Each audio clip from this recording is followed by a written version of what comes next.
The main question I got from our audience for you is update us on the R2 reservation number.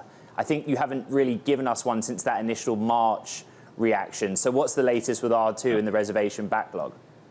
Yeah, the excitement around R2 and just the product and what it represents for us in terms of expansion of the brand has been outstanding. Different than what we did on R1, we've taken the decision to not disclose where we are in terms of reservations. It causes a lot of churn and noise from a customer point of view. And we've taken the view of we want to be customer-centric in how we look at this. We've learned a lot with how we managed our pre-order process with R1. But there's a tremendous level of excitement, and we're working as hard as we can to get R2 to market. And if you could give us just a little bit more detail here. I know that, like you said, you've learned from the R1 experience, but are we talking about thousands, tens of thousands? Any more color you could provide there? We gave, on the day of the launch, we gave a number of 68,000. Now, we've obviously grown a lot from there, but the challenge with this number is it's a false metric, and it just causes a lot of noise. And so we'd like to rather focus on the product. We're 2 years out from launch, and our goal is to be ramping production as quickly as possible so that people don't have to wait as long as they had to wait in the case of our R1 products. RJ, something I noticed interesting in your filings is the proportion of the R1 generation that are leased versus bought seems to be going up. Could you give us that proportion? And is it a good thing for Rivian right now in this environment where you're between the two growth phases if more R1 generations are leased? Yeah. We don't disclose the split between sales and lease. We've expanded lease to offer that on R1S as well, and we've added a number of states that we offer leasing. I believe it's now 32 states. Now, the key to recognize is leasing does have an advantage for electric vehicles in that any lease qualifies for the $7,500 tax credit. And so that leads to a disproportionately large number of leases relative to an internal combustion engine vehicle, given the benefits of that credit. And I do want to talk a little bit about what's going on with the factories, because you shut down some of the assembly lines to make component upgrades. If you could just walk us through the math and sort of the path forward on how that gets you to positive gross profit by the fourth quarter, that would be helpful.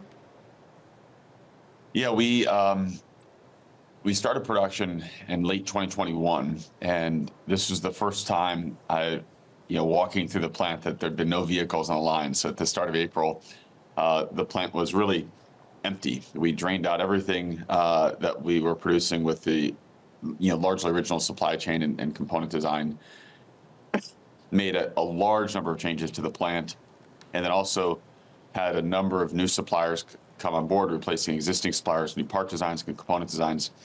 And that's going to lead to a step change improvement in our cost structure, both at the bill of materials level, but importantly also at the what we call the conversion cost level, allowing the plant to run more efficiently. And we did a similar shutdown with our EDV program, and that was something we did at the beginning of 2023. We took about 35% bill of material cost out of the vehicle with that shutdown, and the scale of change we've made with R1 here is very similar to that.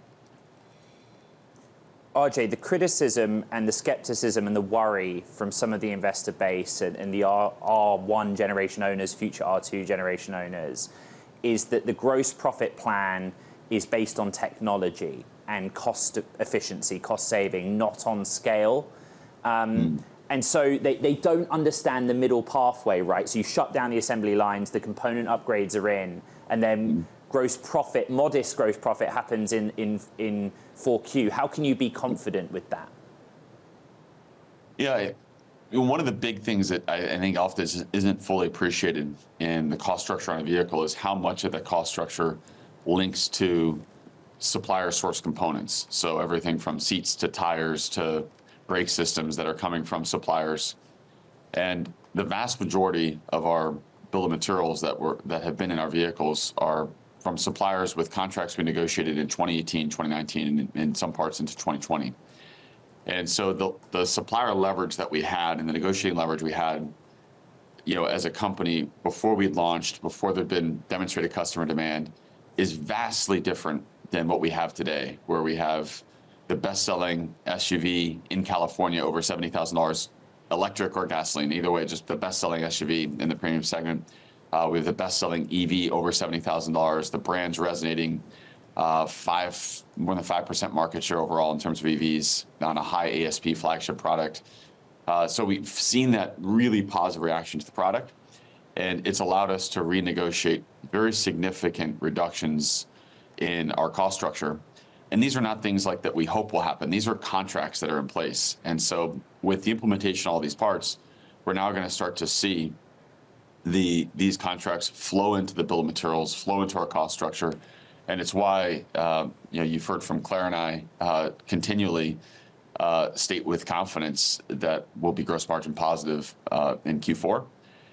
And I think the other thing is, you look at our numbers now, there's a lot of elements that make it hard to read. There were some costs associated with the shutdown, over about $9,300 worth of cost on a per vehicle basis with the shutdown and changeover that we won't see as we go to the end of the year. We're accelerating a significant amount of depreciation, so there's over $15,000 per vehicle of depreciation, which will reduce dramatically as we look at the end of the year. And then above and beyond those types of costs that we're not going to see end of the year, the improvements in our material cost, the improvements in the operating efficiency of the plant, where the line rates increased by 30%, we'll see that allow us to achieve this positive gross margin. And then, of course, grow from there and continue to drive towards our 25% gross margin target. RJ, you've had a lot of executive changes. Frank Klein is leaving Rivian. You have a new COO, formerly of Volvo, and you've done headcount reduction. One of the questions the audience has is about the team. Is it now settled for the R2 project that's to come? Yeah. We're one of the things about building a company like this that's growing and scaling is the needs of the business evolve and change as we grow. And perhaps the most important part of my job is to make sure we have the right team in place, the right leadership structure, and the skill sets necessary for the growth that sits in front of us and the climb that's in front of us. And so we're really excited to have Javier join to take on all of our operations, and his experience in building out cost-efficient, scaled global production is going to be really valuable for us as we think about R2. And with that, we've built a really robust product development team and process. The team that run the plant, our plant manager, Tim Fallon, the teams that run the different shops within the plant, it's a very robust team. And it was a big part of what drove us to make the decision to launch R2 in our Normal, Illinois facility. We wanted to leverage the strong organization and teams that we built there to reduce risk for the launch of that product. And RJ, we don't have much time left, but I do want to talk about the commercial side of the business, because some eagle eyes on Twitter or X spotted that there were DHL signage EDVs spotted outside one of your plants. Is there any update you can give us on the status and the pipeline when it comes to your new EDV customers? We've not made other announcements. The sort of funny part, I guess, if you will, on the commercial customers is once they're out there in these pilots that we're running, it's pretty hard to hide them. They're big vans and they have logos on the side. But we're running a number of pilots as we've said before. These pilots will take really the course of this year to not only just get customers familiar with running an electric vehicle in their fleet, but importantly, how to integrate charging, how to integrate our service where we go on site to provide service for the vast majority of these customers, such that we'll see the beginning of the increase meaningfully in demand from non-Amazon customers for the van in 2025.